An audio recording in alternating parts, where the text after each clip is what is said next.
존경하는 도민 여러분, 전주시 제9선거구 농산업경제위원회 더불어민주당 소속 서은아니 의원입니다.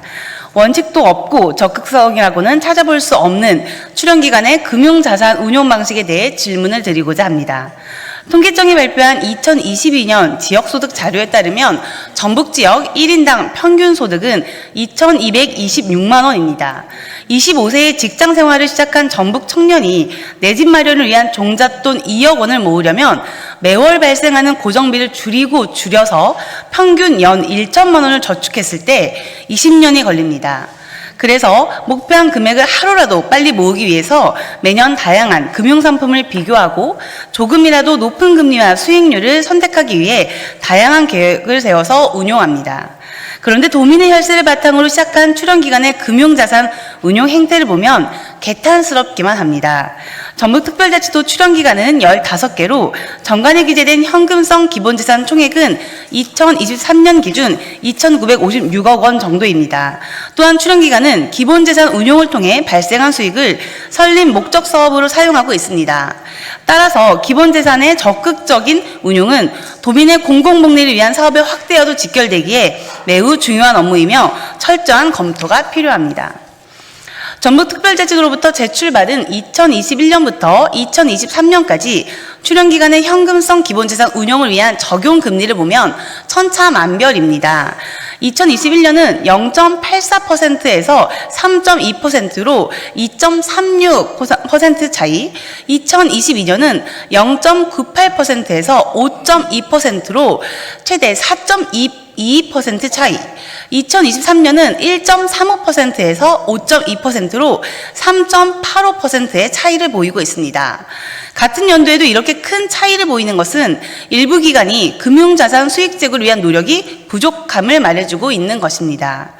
또한 지방자치단체 회계관리에 관한 훈령 제36조 제4항에서는 자금 수입이 발생할 때 사용 일정에 따라 여유자금을 구분하고 여유자금을 정기예금으로 가입하고 자금이 필요한 경우에는 정기예금을 해약하는 등 필요한 조치를 하여야 한다고 규정하고 있습니다. 24년 15개 출연기관 예산 총합은 무려 1조 1천억 정도이며 이 중 운영출원금도 300억 원이 넘는데 유휴자금을 운용하는 기관은 단 3곳에 불과합니다. 지사님, 출연기관의 금융자산은 도민의 혈세를 출연한 소중한 재원임에도 소극적인 운용으로 기회비용의 손실을 가져온 것은 부인할 수 없는 사실입니다.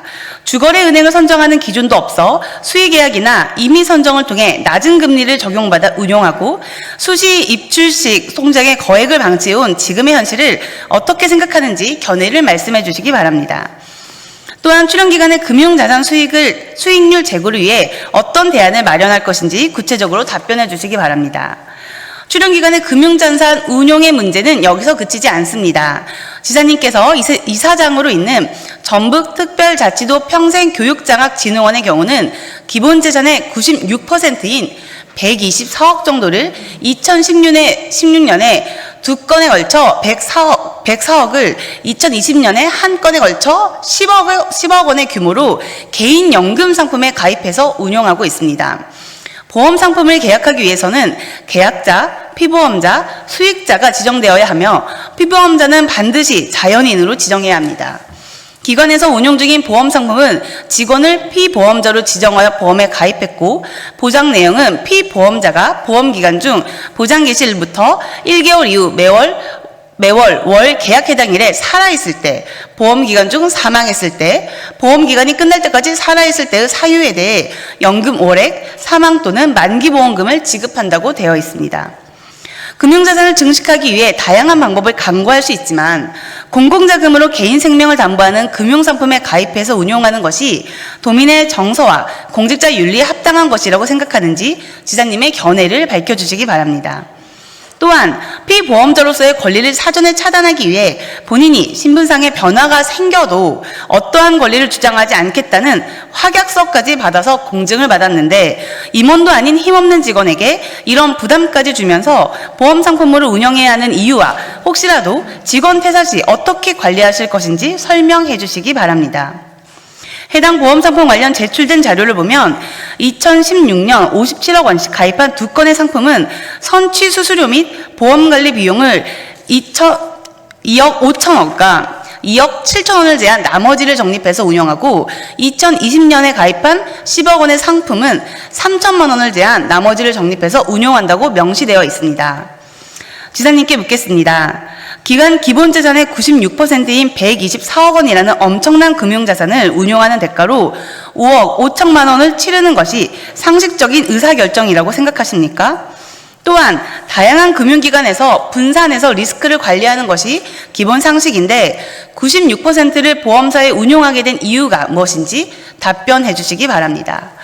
기관에서 제출한 자료에 따르면 2016년 보험상품 가입을 위해 운영위원회에 제공한 회의 자료에 N사의 연금리는 3%, H사의 연금리는 2.98%라고 적시하고 있으나 실제 매년 지급된 연금액은 N사는 최저 1.67%에서 최고 2.19%에 그치고 있으며 H사는 최저 1.79%, 최고 2.49%밖에 되지 않았습니다.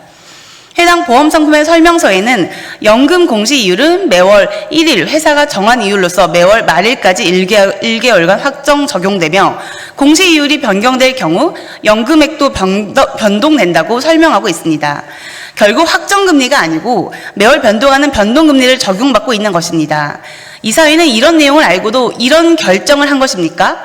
정말 피땀 흘려 모은 개인 자산이라면 이렇게 무책임하게 자산을 운용할 수 있을까요? 이제 지사님께 묻겠습니다. 출자 출연 기간에 대해서 지금까지 제기한 문제를 포함하여 금융자산운용실태 전수조사를 통해 문제점을 파악하고 미흡한 부분을 보완하고 시정하는 것이 필요하다고 생각합니다. 이에 대해 어떻게 생각하시는지 지사님의 견해와 향후 대책을 말씀해 주시기 바랍니다. 다음은 고향사랑 기부제 관련입니다. 고향사랑 기부제 시행 2년차로 접어들면서 전북특별자치도가 출향도민들과 함께 지역 성장을 이끌어갈 수 있도록 몇 가지 문제점을 지적하고 모금 확대를 위한 제언을 드렸습니다. 관련 답변은 서면으로 제출해 주시기 바랍니다.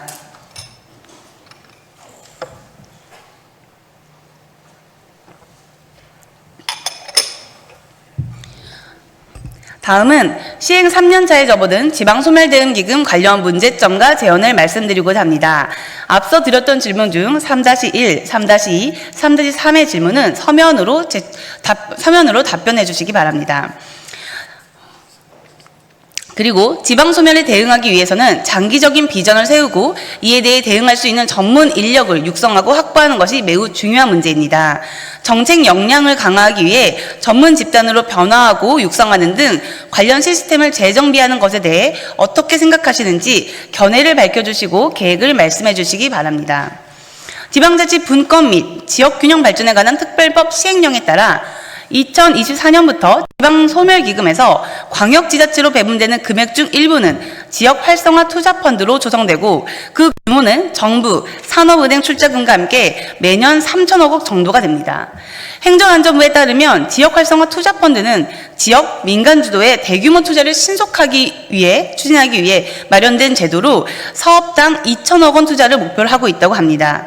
이미 지난 1월 16일 모펀드 운용사인 한국성장금융투자운용 주식회사는 지역활성화투자펀드 위탁운용사 선정계획을 공고한 상태여서 전북특별자치도의 발빠른 대응이 필요한 상황입니다.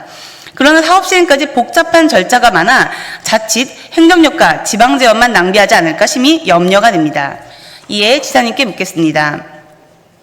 현재까지 전북특별자치도는 지역활성화투자펀드에 대응하기 위해 어떤 과정을 거쳤는지와 향후 계획에 대해서 말씀해 주시기 바랍니다. 또한 지역활성화투자펀드의 세부 구조를 살펴보면 모펀드의 투자를 받기 위해서 자펀드를 구성하고 특수목적 법인을 통해 사업이 시행되어야만 합니다. 또한 지역개발 프로젝트 중 총 사업비 최대 20%까지만 자펀드에서 투자할 수 있어 대규모 사업을 시행하려면 PF 대주단 대출이 불가피한 상황인데 이미 강원특별자치도 레고랜드 사태에서 볼 수 있듯이 지자체가 부담해야 할 상당한 리스크도 예상되는 상황입니다. 이런 리스크를 어떻게 관리할 것인지에 대한 보강과 향후 대응 계획을 말씀해 주시기 바랍니다. 전북특별자치도의 인구 감소 및 지방소멸 문제는 더 이상 미룰 수 없는 시대적 과제입니다. 그렇게 지난 시간 막대한 예산을 투입하고도 감소 현상이 지속되는 상황에 대해서 반성과 철저한 평가를 바탕으로 보완해야 할 것입니다. 지방소멸 대응기금과 지역 활성화 투자펀드라는 재원이 전북특별자치도 인구 감소 및 지방소멸 문제를 극복하는 변곡점이 되는 계기가 될 수 있도록 역량을 투입해 줄 것을 촉구합니다. 마지막으로 이주 노동자 쉼터 관련입니다. 코로나19 이후 일하는 방식의 변화와 도민들의 소비 패턴 변화 등으로 이동 노동자가 증가하고 있습니다. 이동하면서 근무하기 때문에 기후 환경에 취약한 노동 환경을 갖고 있습니다. 또한 플랫폼 이동 노동자는 고용계약을 체결하지 않은 상태에서 일정한 보수를 받고 있습니다. 이들 대부분은 근로기준법과 최저임금제 같은 사회적 보호를 받지 못하고 있습니다. 해외에서는 이동노동자의 열악한 근로환경과 권익보호를 위해 입법화를 추진하고 있습니다. 이탈리아 볼로냐에서는 디지털 노동권의 기본 원칙에 관한 헌장에 플랫폼 노동자의 권리와 플랫폼 기업의 책임을 명시했으며, 스페인 마드리드 법원은 배달 라이더들이 프리랜서가 아닌 직원으로 인정받아야 한다고 판결했습니다. 정부 또한 5차 근로복지 증진 기본계획을 수립하여 새로운 근로복지 수요에 대한 플랫폼 종사자 등 다양한 고용 형태에 대한 보호 및 강화가 필요하다고 판단하여 법 제도적 기반 마련을 추진하고 있습니다만, 여전히 복지 사각지대에 놓인 이동 노동자의 노동 환경은 변화가 없습니다. 전북노동권익센터에서 실시한 2023년 전북지역 배달노동자 노동실태 조사를 보면 154명 응답자 중 68%가 6일, 16%가 7일 근무하고 있으며 하루 평균 10시간 이상의 장시간 노동을 하고 있습니다. 현장에서 많은 시간을 보내고 있는 이동노동자 노동환경 개선을 위해 이동노동자 쉼터 운영시간 확대와 개선이 필요합니다. 현재 전북특별자치도 이동노동자 쉼터 3곳의 현황을 보면 전주시 플랫폼 노동자 쉼터는 연평균 2만여 명, 전주시 이동노동자 쉼터는 연평균 9천여 명이 이용하고 있으며 운영시간은 오전 11시부터 이길 3시까지입니다. 익산시 이동노동자 쉼터는 연평균 8천여 명이 이용하고 있으며 운영시간은 오전 11시부터 이길 5시까지입니다.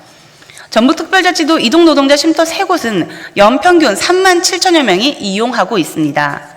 지사님, 전국 이동노동자 쉼터 69곳 중 52곳의 운영시간은 이길 6시까지 운영되고 있으며 그중 23곳은 24시간으로 운영되고 있습니다. 심야 시간에는 대리기사, 배달기사 등 이동노동자들의 이용률이 높기 때문에 한파와 폭염에 편히 쉴 수 있도록 운영시간을 확대해야 한다고 판단됩니다. 이동노동자 쉼터의 효율적인 운영계획이 있는지 답변해 주십시오. 이동노동자는 지역을 이동하면서 대기하기 때문에 추가적인 이동노동자 쉼터 설치가 필요합니다만, 이동노동자 쉼터 설치는 설치 비용과 전담 인력, 인건비 등 재정 부담이 있습니다. 이에 효율적인 이동노동자 쉼터 설치를 위해서 접근성이 좋고 24시간 이용 가능한 편의점과 PC방에 간이 이동노동자 쉼터를 조성해야 합니다. 이미 타 지자체에서는 편의점과 협약을 통해 간이 쉼터를 조성하여 이동노동자 노동 환경을 개선하기 위해 노력하고 있습니다.